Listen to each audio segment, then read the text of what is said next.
दाहोद जिले के झालोद तहसील उसके लिमड़ी क्षेत्र में आज कांग्रेस समिति एवं यूथ कांग्रेस समिति जो कि दाहोद जिले की है, दोनों इनके संकलन की एक भव्य सभा का आयोजन किया गया।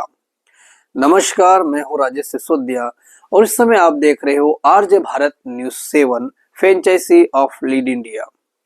इस सभा के अंदर विरोध पक्ष के नेता अमित चावड़ा वहां पर पहुंचते हैं और अमित चावड़ा में अपने भाषणों में उन्होंने सीधा प्रहार भारतीय जनता पार्टी पे साधा।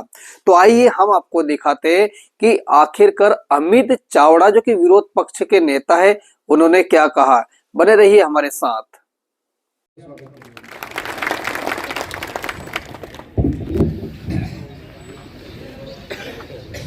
संजय भाई, आम तो सामे टेबल गोठवाયું છે એટલે કંઈક આયોજન તો લાગે છે,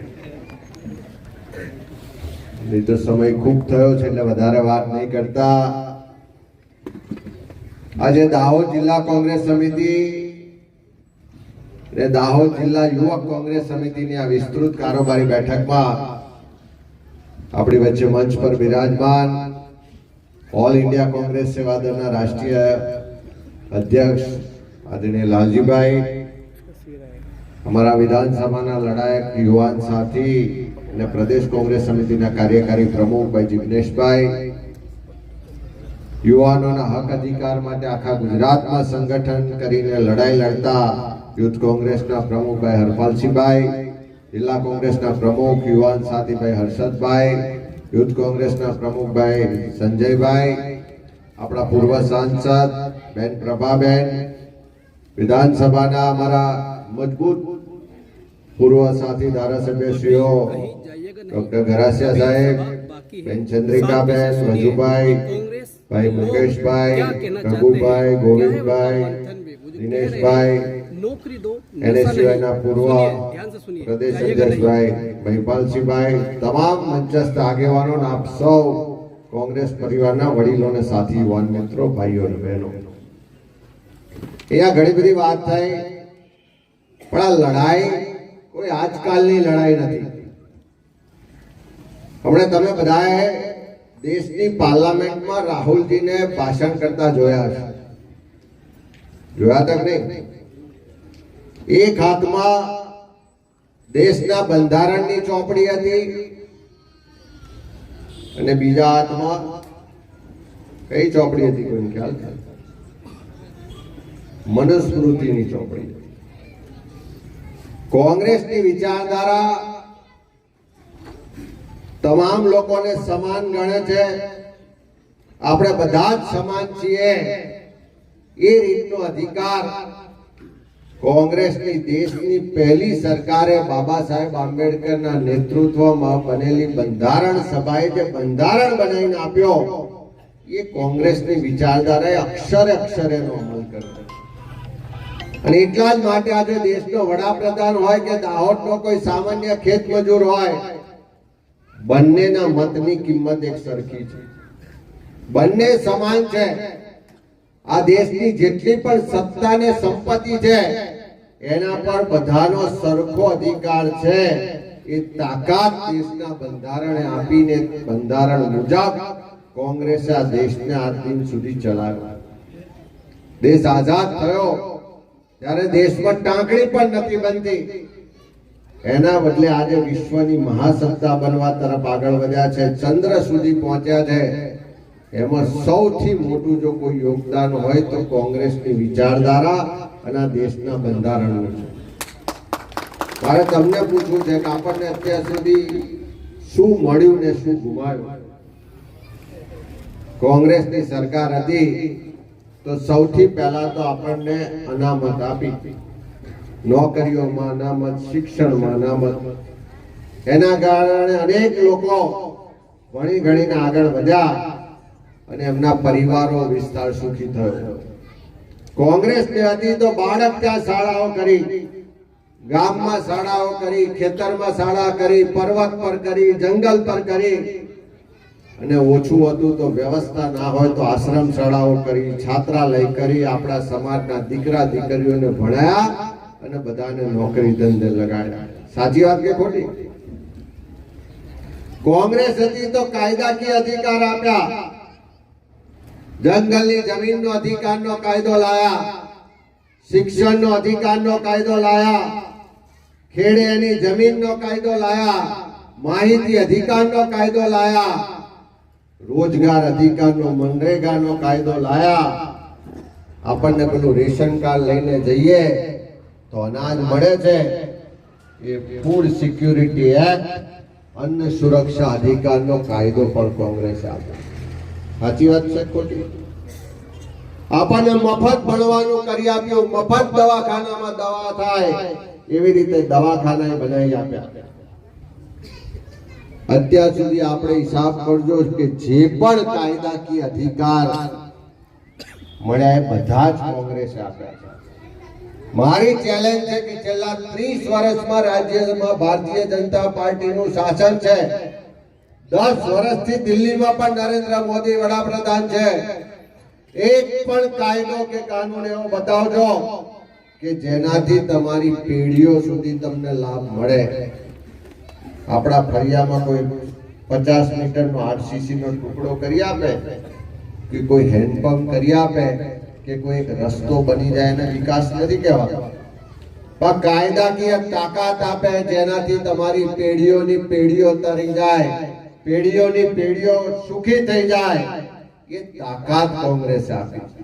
કોંગ્રેસે જમીન તો આપી પણ સાથે સાથે 73 લખીને આપી હતી કે આ જમીન આદિવાસી સિવાય બીજો કોઈ લઈ નહીં શકે, પડાઈ ના લે. હમણાં સવારે હર્ષદભાઈ ફરિયાદ કરતા હતા કે દાહોદમાં નકલી કચેરીઓ, નકલી હુકમો અને ભ્રષ્ટાચાર, ગેરવહીવટ તો ખૂબ ચાલે છે. પણ હવે એવું પણ ચાલુ થયું છે કે એક ઘરમાં 10 જણના નામ 7 બારમાં હોય, એમાં એક જણને પકડવાનો, એને લાલચ આપવાની, એની જોડે સોગંદનામું કરાવવાનું કે અમે ધર્મ પરિવર્તન કર્યો છે અને એના કારણે 73 નો અમારું જે જમીનમાં છે એન્ટ્રી કાઢી નાખો. પૈસા લઈને પેલા અધિકારીઓ, જે મામલતદારને એનો પાવર નથી, અધિકાર નથી, એવો મામલતદાર તમારી 7 બારની નકલમાંથી 73 કાઢી નાખે છે. આજે 73 કાઢી નાખવાનો હુકમ થાય અને બીજે દિવસે જમીન વેચવાનો દસ્તાવેજ થાય, એવું આખું બહુ મોટું નેટવર્ક ને ષડયંત્ર આજે દાહોદમાં ચાલી રહ્યું છે. તમારા ધ્યાનમાં છે કે કોઈ? આ ભાજપમાં આપણું શું શું લઈ લીધું અને અત્યારે શું પરિસ્થિતિ, જે પણ મારે તમને પૂછવી. અત્યારે ગામડે શાળાઓ બંધ કરી દીધી છે. આજે ભણ્યા ગણ્યા પછી નોકરીઓ મળે છે. આજે મોંઘવારી વધારે થઈ છે, દારૂનું વ્યસન વધ્યું છે, મનરેગા હોય કે બધી જ યોજનામાં ભ્રષ્ટાચાર વધ્યો છે. આજે પૈસાદાર વધારે પૈસાદાર અને ગરીબ વધારે ગરીબ બનતો જાય છે. આજે આખી સરકાર એવી રીતે ચાલે છે કે બધી જ સત્તા અને સંપત્તિનું એક જ જગ્યાએ કેન્દ્રીકરણ થાય અને ફરી પાછા પેલા મનુસ્મૃતિમાં હતા એવા દિવસો પાછા આવે કે મુઠ્ઠીભર લોકો રાજ કરે, મુઠ્ઠીભર લોકોના હાથમાં ધંધા વેપાર હોય, મુઠ્ઠીભર લોકો શિક્ષણ મેળવી શકે અને બાકીના લોકોએ ગુલામીનું જીવન જીવવાનું, સેવા મજૂરી ને એવું કામ કરવાનું, એવું જે મનુસ્મૃતિમાં હતું એવી રીતે આ આરએસએસ થી ચાલતી ભાજપની સરકાર કરવા જાય છે. અહીંયા વાત છે કે એરપોર્ટ બનવાનો 4000 એકર જમીન જોઈએ છે, તો તમારી પાસે સરકારી જમીનો પડી છે. તમે અદાણીને લાખો એકર જમીન 1 રૂપિયાના ટોકન ભાવે આપી દેતા હોય તો અહીંયા આગળ એરપોર્ટ તમારી સરકારી જમીનમાં બનાવો ને. અમે એરપોર્ટ તો વિરોધ નથી કરતા. આજે ભલે આપણો દીકરો દીકરી એરપોર્ટ બને અને એમાં પ્લેનમાં જવા માટે સક્ષમ કદાચ નથી, પણ આવતીકાલે આપણી કોંગ્રેસની સરકાર આવશે તો એટલા સક્ષમ બનાવીશું કે એરપોર્ટ પર જઈ અને વટ સાથે આદિવાસી દલિત પક્ષીપરનો દીકરો દીકરી ગમે ત્યાં જવું હશે તો જઈ શકશે. એટલે વિકાસનો વિરોધ નથી કરતા, પણ ખેડૂતો આદિવાસીઓના ભોગે કોઈ વિકાસ હોઈ શકે નહીં. દેશમાં કોંગ્રેસની સરકાર હતી, જમીન સંપાદનનો કાયદો લાયા કે કોઈ પણ સરકારી પ્રોજેક્ટ માટે જમીન જોઈતી હોય તો જ્યાં સુધી ખેડૂતો 100% સંમતિ ના આપે ત્યાં સુધી જમીન લઈ શકાતી નહોતી. આ ભાજપની સરકાર આવી 2014માં સુધારો કર્યો કે સરકારી પ્રોજેક્ટ માટે સંમતિ થાય કે ના થાય, જરૂરિયાત હશે તો જમીનો જબરજસ્તી પણ લઈ લઈશું. આપણી સરકાર હતી તેણે એમ કીધું કે જંત્રીના 4 ગણા આપવાના થાય તો પણ આપો, પણ એને પૂરતું વળતર મળવું જોઈએ. આ સરકાર એવું કરે કે અમદાવાદમાં એમના માનીતા બિલ્ડરોની જગ્યા હોય ત્યાંની જંત્રી ઊંચી રાખે અને દાહોદના કોઈ ગામડા હોય તો એની જંત્રી નીચી રાખે. જેમ હર્ષદભાઈ કીધું એમ ભરૂચ કે અંકલેશ્વરમાં જાઓ તો 1 વીઘાના તમને 1.5 કરોડ રૂપિયા મળે અને દાહોદના ખેડૂતનું 1 વીઘું જાય તેના નજીવા પૈસા મળે તો ફરી એનું આવનારી પેઢી કોઈ 1 વીઘું જમીન પણ રાખી શકે નહીં. કોંગ્રેસે જમીન આપવાનું કામ કર્યું, જમીનો સચવાઈ રહે એટલા માટે 73 AA નાખીને આપી. આ લોકો જમીનો છીનવવાનું કામ કરી રહ્યા છે, ફરી પાછી જમીનો પૈસાદારો પાસે જાય એટલા માટે 73 AA કાઢવાનું કામ કરી રહ્યા છે. કોંગ્રેસે કાયદો કરી આપ્યો કે જંગલની જમીનનો અધિકાર પહેલો આદિવાસી સમાજનો છે, જેણે આટલા વર્ષોથી એ જમીન સાચવી છે, એનું જતન કર્યું છે, એની પર પહેલો અધિકાર એનો છે અને અરજી કરે એટલે એને આપવાની હોય. પણ કેટલાય દાવા વર્ષોથી પેન્ડિંગ છે, કોઈ જમીનો મળતી નથી. વિકાસના નામે જમીનો લઈ લેવાની અને જે જમીનો આપણા બાપ દાદાએ આપણે સાચવી રાખી છે એને કાયદો હોવા છતાં પણ આપવામાં આવતી નથી. जैसा कि अभी हमने इस पूरे वीडियो में देखा कि विरोध पक्ष के नेता अमित चावड़ा ने क्या क्या कहा और आपने भी यह सब सुना है. तो आपकी क्या राय है और आप इस वीडियो को देखने के बाद क्या सोचते हो, आप कमेंट्स बॉक्स के अंदर लिख के हमें बताइए. यदि आप चैनल पर नए हो तो कृपया हमारे चैनल को सब्सक्राइब कीजिएगा एवं बेल आइकन के बटन को जरूर दबाइए ताकि आने वाली खबरें और सारे नोटिफिकेशन आप तक पहुंचने पाए. आपका सहयोग ही हमारे लिए बहुत ही महत्वपूर्ण भूमिका निभाता है.